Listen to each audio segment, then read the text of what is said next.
Darkness fills my body, numbing every cell. No cry, no scream can help me escape it. The unknown was awaiting me every night, shattering me even more than what I was. The knowing wasn't my darkness, it was the unknown, and I was about to reveal my shattered glass to her, because I couldn't do it anymore, not by myself. The battle now was to replenish it. I stepped into her room. Its white walls covered with laughing faces suddenly turned black, sending a pitiful chill down my spine. A blanket of darkness hugged the room around me. As she laid, struggling for her breath, her once soft features, now made of stone, became visible as the sunlight from the long blinds slightly moved from side to side. A faint smile crept on her round, pale face when she saw me across the room. My chest ached, making my lungs burn. I made my way to her. My legs felt foreign. I stood 2 feet away when I felt millions of miles from her. I opened my mouth. The lump in my throat made it difficult to speak. My eyes felt heavy, threatening to give away.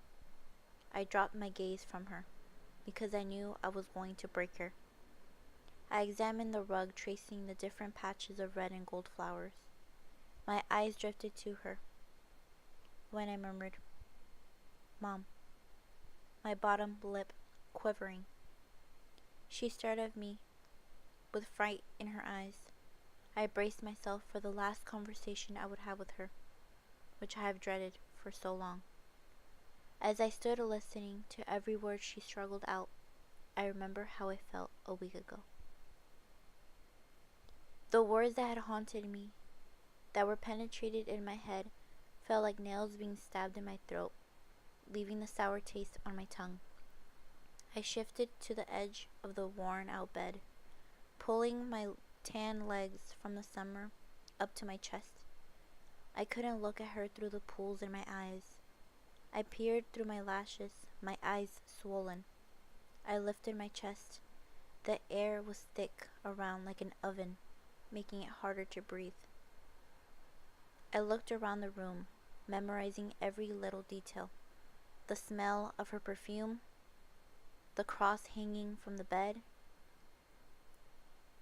I memorized everything, down to the feeling that I felt at the moment.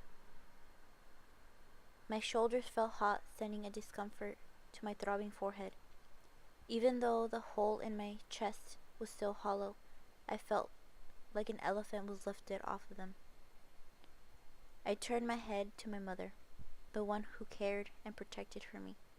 The agony in her eyes made my chest ache. A jolt of pain shot out of me, knocking me to the ground, seeing my mother suffer, and I couldn't do anything to stop it. I looked into her eyes. I used to get lost in her chocolate brown eyes every time I would stare at them. But today I saw a difference in them. I saw the reflection of the stabbing she felt in her heart as she said goodbye to her daughters.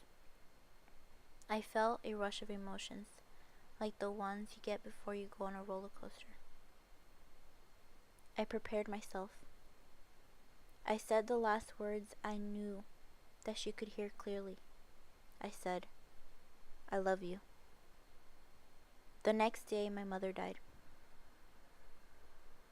As I reflect now, I now know and realize how important it is to tell people that you love them, to say "I love you," and to hear them say it back. Because every day I say it, and I'm returned by silence.